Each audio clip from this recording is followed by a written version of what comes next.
नमस्कार दोस्तों, आज हम हैं अमर हुतात्मा नाथूराम गोडसे नाना आपटे धाम मेरठ में और हमारे साथ हैं आचार्य मदन जी। आचार्य मदन जी आज हमें बताएंगे सबसे पहले तो कि आज का यहाँ पर जो विशेष कार्यक्रम रहा उसका क्या उद्देश्य है और यहाँ पर कई बड़े बड़े लोगों ने माननीय अतिथिगण जो यहाँ पर आए उन्होंने भी यहाँ पर आकर सभी लोगों का प्रोत्साहन किया और उत्तर प्रदेश में एक जैसे कहते हैं कि हिंदुत्व की क्रांति का संचार किया। आज स्वयं सावरकर जी के परिवार और नाथूराम गोडसे जी के परिवार से जब लोग यहाँ पर आए तो एक बहुत सुंदर मोमेंट था, एक बहुत सुंदर एक क्षण था भारत के इतिहास के लिए। और आज आचार्य मदन जी से मैं कुछ पूछना चाहता हूँ कि आचार्य जी, अब भारत में हिंदुत्व की जो राजनीति है और हिंदुत्व का जो मतलब एक भविष्य है वो किस दिशा में आप देखते हैं, और जो आगे का क्या मतलब किस तरीके का रोड मैप रहेगा हिंदुत्व, क्योंकि बात तो बहुत लोग कर रहे हैं परंतु मतलब कहीं ना कहीं हम देख रहे हैं कि हिंदू कहीं ना कहीं सड़क पर पिट रहा है। और उत्तर प्रदेश में काफ़ी बढ़िया है, फिर भी देखा जाए तो जैसे अभी सलीम वास्तिक जी की हत्या हुई, मतलब उनके ऊपर जो एक जानलेवा अटैक किया गया उसका 24 घंटे के अंदर एनकाउंटर कर दिया गया।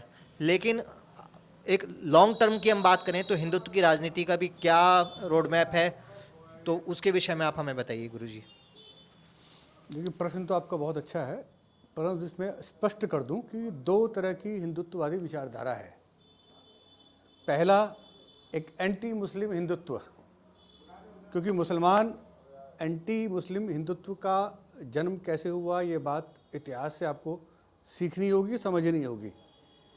भारत का बंटवारा मुसलमानों ने किया, मुस्लिम लीग ने किया, क्योंकि मुसलमान ये मानते थे कि हमारा अपना एक राजनीतिक विचारधारा है, हमारी अपनी एक सामाजिक व्यवस्था है, हमारी अपनी एक आर्थिक व्यवस्था है। यानी इस्लाम अपने आप में कंफर्टेबल है, पूर्ण है। वो हिंदू समाज के साथ हिंदू व्यापार नहीं कर सकता। इसलिए भारत के तीन टुकड़े हो गए, एक पूर्वी पाकिस्तान और एक पश्चिमी पाकिस्तान। तो मुसलमान यानी एंटी हिंदुज़म, वहाँ से हिंदुत्व पैदा हुआ। हिंदुत्व तो सनातन काल से है। दूसरा हिंदुत्व जो बात कर रहे हैं, हिंदुत्व मूलतः है सनातन काल से है कि यहाँ पर सभी धर्मों के लोग रहते थे। सभी धर्मों का मतलब नाना प्रकार की उपासना पद्धतियाँ यहाँ पर पहले से मौजूद हैं। हमारे यहाँ हिंदुत्व के अंदर सनातन धर्म में नाना प्रकार के देवताओं की उपासना होती है, तो नाना प्रकार की पूजा पद्धतियाँ हैं। कार्य को सिद्ध करने के लिए उपासना की यहाँ स्वतंत्रता थी। तो एक हिंदुत्व वो है कि हिंदुत्व के अंदर समस्त कई सारे संप्रदाय, कई सारे पंथ पैदा हुए, तो उनको एक संरक्षण मिला, राजनीतिक संरक्षण, जिसमें वो अपनी बात, अपनी स्वतंत्रता को अनुभव कर सकते हैं, अपनी बात को रख सकते हैं।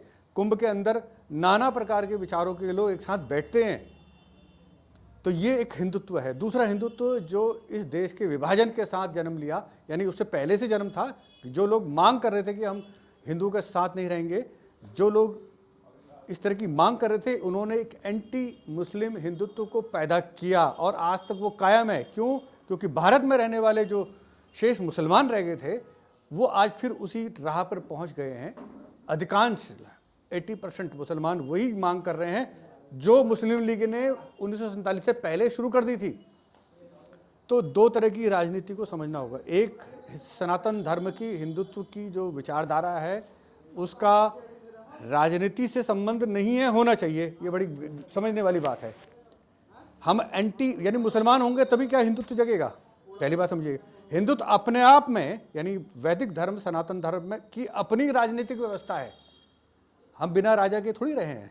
भगवान राम भी राजा थे, भगवान कृष्ण भी राजा थे, अरे भाई शिवाजी भी राजा थे, महाराणा प्रताप भी राजा थे। हमारी अपनी एक हिंदुत्व की पॉलिटिकल सेटअप है, एक सिद्धांत है, उसका ढांचा है। वेदों में, यजुर्वेद में जो धनुर्वेद उसका उपवेद है, तो वो राज व्यवस्था ही तो है, केवल युद्ध की नीति थोड़ी, शासन व्यवस्था भी है। तो हम हिंदुत्व अपने में सक्षम है। हमें किसी मुसलमान, किसी ईसाई की होने की जरूरत नहीं है अपनी आइडेंटिटी को क्रिएट करने के लिए। एक उस हिंदुत्व की विचारधारा का सावरकर ने कहा था कि राजनीति का हिंदूकरण होना चाहिए। यानी अब जो वर्तमान में जो पॉलिटिक्स चल रही है, उसका सनातन धर्म से, मूलतः वैदिक धर्म से, हिंदू मूल्यों से उस पर उसका रूपांतरण, उसका प्रभाव होना चाहिए, जिससे इस देश का हिंदुत्व, इस देश का भाईचारा, इस देश की प्राचीन संस्कृति जीवित रहे, हमारे तीर्थ सुरक्षित रहे, हमारी मान्यताएं सुरक्षित रहें। दूसरा हिंदुत्व की जब बात करें वो है एंटी, जो नेशंस ताकतें हैं उनके विरुद्ध लड़ने वाली हिंदुत्व की फोर्सें। उसके लिए कहा गया कि हिंदुओं का सैनिकीकरण होना चाहिए, एक एक हिंदू सैनिक बने।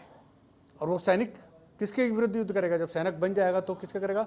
बॉर्डर पे तो पुलिस फोर्स में तो आदमी नौकर कर कर उसको लक्ष्य प्राप्त है, परंतु नागरिकों के सामने भी लक्ष्य होना चाहिए। जो राष्ट्रीय विचारधारा के विरुद्ध हैं, जो राष्ट्र का अपमान करते हैं, राष्ट्र की मुख्य धारा से हटने लगते हैं, उन हिंदुओं के सैनिकीकरण करने वाले हिंदू सिपाहियों का दायित्व है कि उनको कभी भी अराजक न होने दें, उनको अराष्ट्रीय गतिविधियों में कार्य करने से रोकें। ये उस हिंदू सैनिक का दायित्व होगा। ये दो तरह की विचारधारा का फ्यूचर में भविष्य है, मतलब फ्यूचर में उनके बहुत महत्व रहेगा।